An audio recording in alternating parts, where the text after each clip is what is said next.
Boa noite a todos, me chamo João Marcos, sou aluno do curso de Engenharia Metalúrgica e vou apresentar um seminário para a disciplina de Termodinâmica Metalúrgica 2. Desculpe-me pelo erro, pelo esquecimento do 2. Importante isso, né, professor?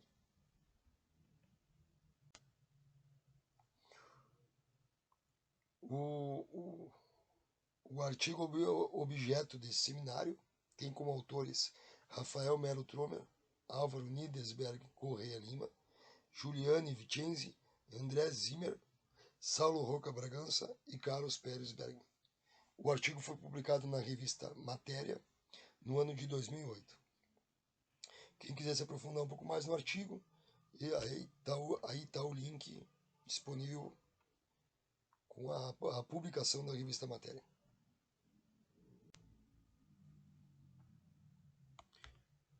O objetivo, então, proposto pelos autores é identificar e caracterizar os mecanismos responsáveis pelo desgaste de tijolos refratários de magnésio a carbono de uma panela de aciaria, devido ao ataque de escória do óxido de silício, de cálcio, alumínio e magnésio. Bom, para atingir esse objetivo, então, foi realizada uma comparação entre tijolos de magnésia carbono in natura, que seria antes do uso, e post-mortem, que seria após o uso. Foi feita uma análise da microestrutura da região de interface, que foi exposto, ou seja, a interface escória-refratário, por difração de raio-x, microscopia eletrônica de varredura e microscopia óptica. Existem alguns fatores de influência na vida útil de tijolos refratários.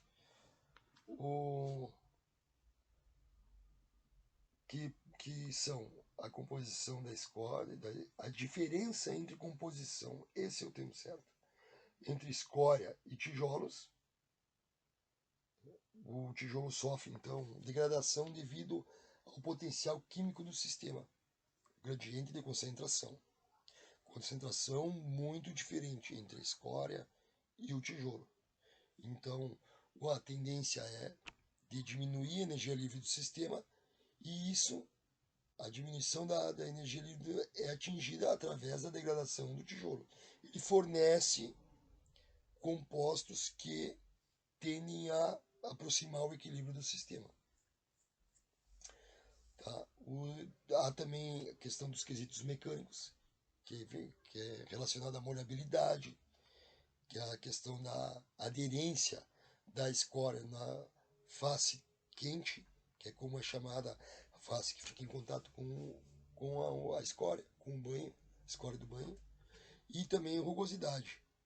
A rugosidade é fundamental ao processo de degradação devido à sucção capilar, que basicamente é um mecanismo de transferência da escória através da sucção. Tem uma diferença de pressão, a pressão é maior no banho, onde a escória está inserida, e no interior do poro a pressão é menor. Então é a sucção da escória para esse poro.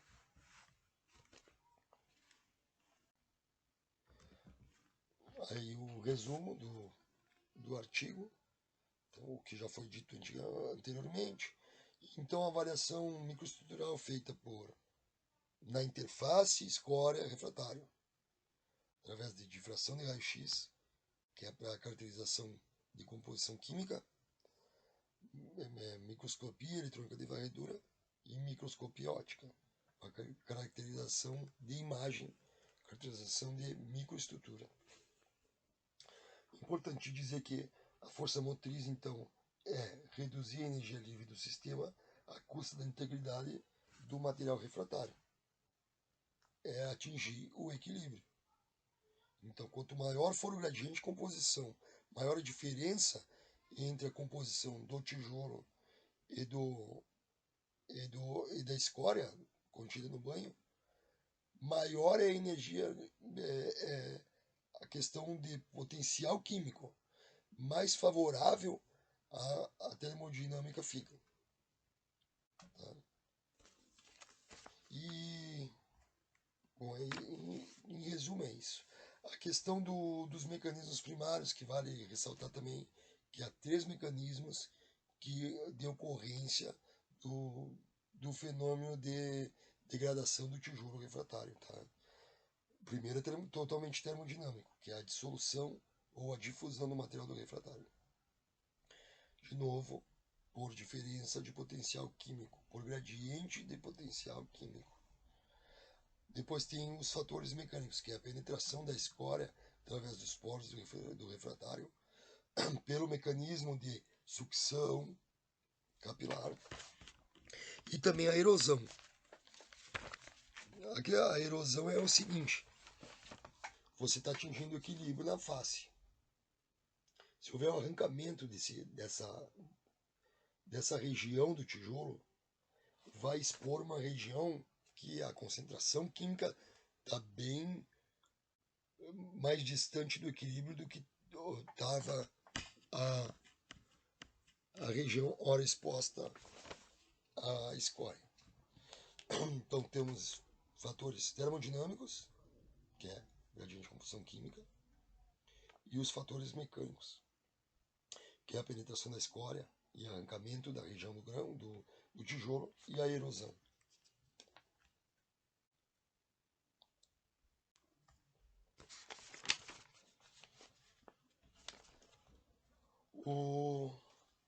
Os materiais e métodos utilizados, então, tijolos refratários comerciais, que são os obtidos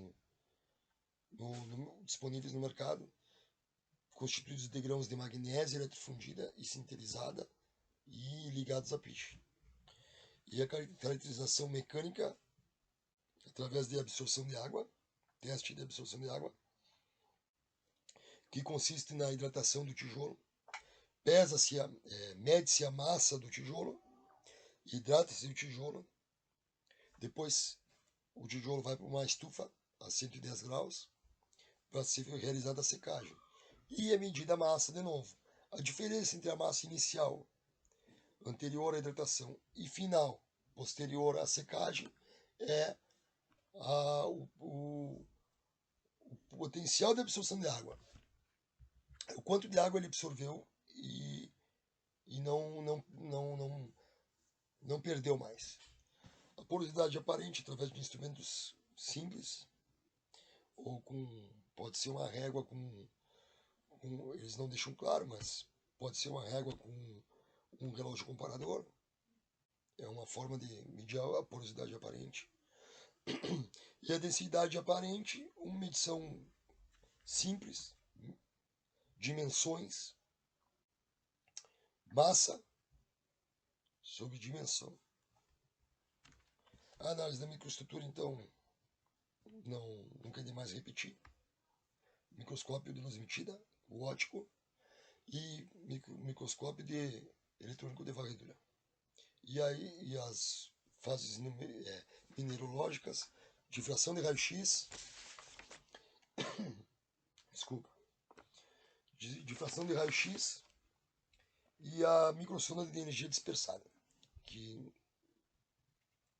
é utilizada para medição pontual em pequenas regiões, micro-regiões. Composição química, esses dois últimos, então, composição química. Já no tópico de resultados e discussões, essa imagem ela mostra a região. A imagem A é o tijolo in natura e a circunferência mostra a região que vai ser observada, né? Que é a que vai estar em contato com o banho. E a imagem 2, o tijolo post-mortem, já com um aspecto diferente, cores diferentes que denotam composição química diferente, que é pelo fato de ter entrado em contato. Essa imagem, então, o resultado da análise por difração de raio-x do tijolo magnésio carbono in natura. 4 fases foram diagnosticadas pelo ensaio.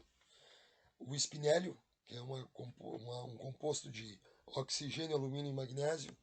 o carbono, presente no piche, a forsterita, que é um composto de oxigênio, silício e magnésio, e o periclásio, que é a magnésia em si.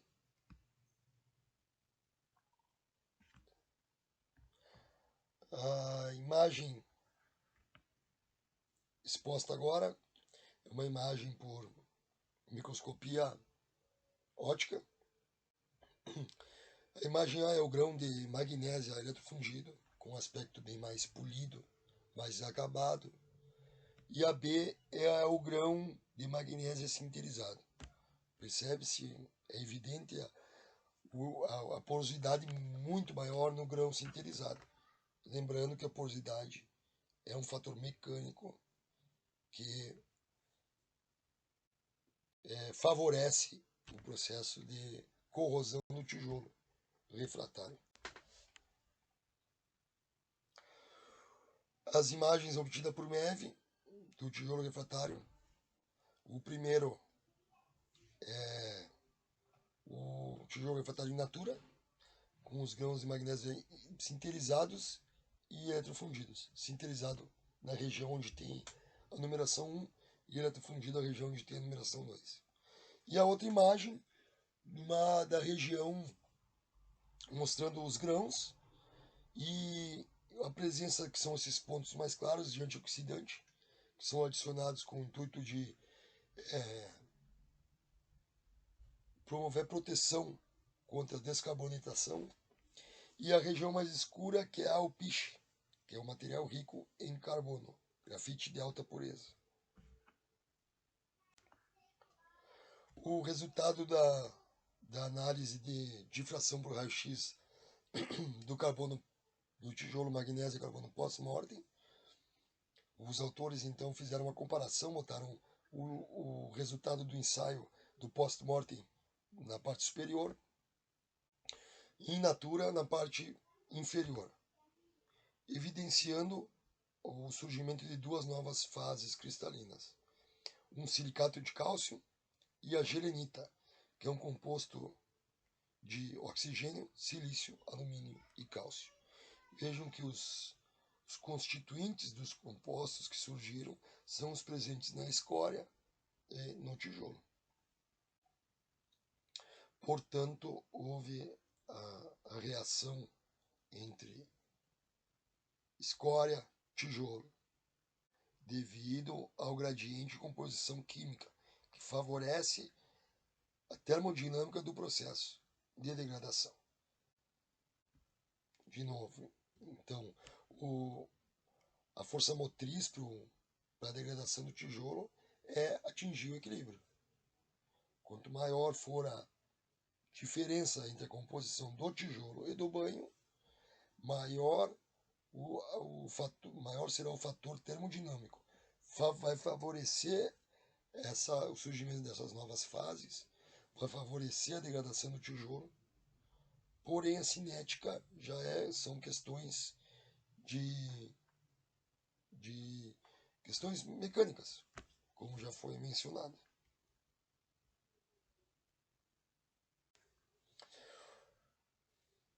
Essa imagem, então, foi obtida por microscopia óptica, e as setas elas estão indicando o ataque da escória à matriz do tijolo refratário de magnésia e carbono, inclusive tendo erosão e deixando exposto o material com um gradiente, com um material de composição química, né, mais distante da composição da escória. Então, o gradiente químico entre tijolo e escória aumentou com a exposição dessa região do tijolo. Essas ampliações de 2 vezes 65, lembrando que o tamanho de grão foi de aproximadamente 1 milímetro, consideravelmente grande, né? Na imagem do MEV, se vê a presença muito menor de carbono, que são as regiões mais escuras, e os grãos de magnésio e carbono. na região 3 ali se percebe uma acentuada redução de carbono na matriz. Tá? Por essa imagem, também obtida por MEV, se vê, fica evidente o ataque químico da escória na matriz. Os pontos 1, 3 e 5 mostram novas fases. Essa cor diferente é a formação de uma nova fase.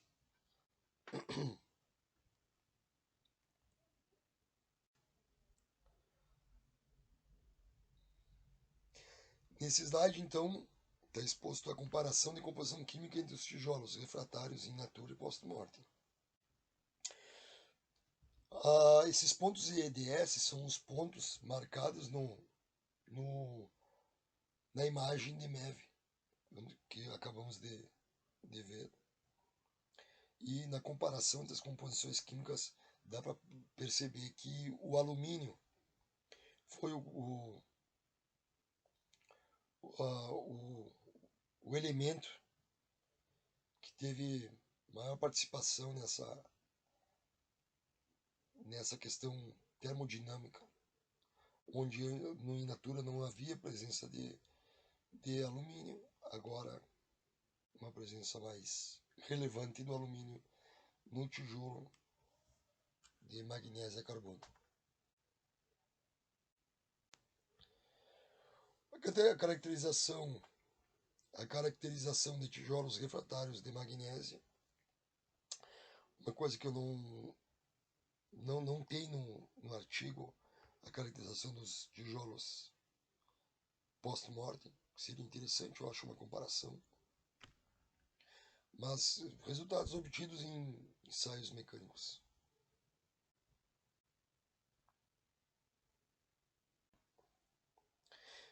E as conclusões do estudo. A primeira conclusão é que o processo de degradação do tijolo é um processo termodinâmico e que é favorecido pelo gradiente de composição química. O fator primordial para o ataque químico é o gradiente térmico, diferença de composição química entre tijolo e escória. A degradação também é aumentada pela porosidade, que ocorre além da porosidade inerente ao material, também do arrancamento de partes do tijolo pelo processo da sucção de escória por poros, sucção capilar por poros do tijolo refratário. Então, a escória adentra a estrutura do tijolo por esses poros até uma região atrás da face quente, da face de contato. Tá? Ocorre aí uma degradação do material e o material colapsa nessa região.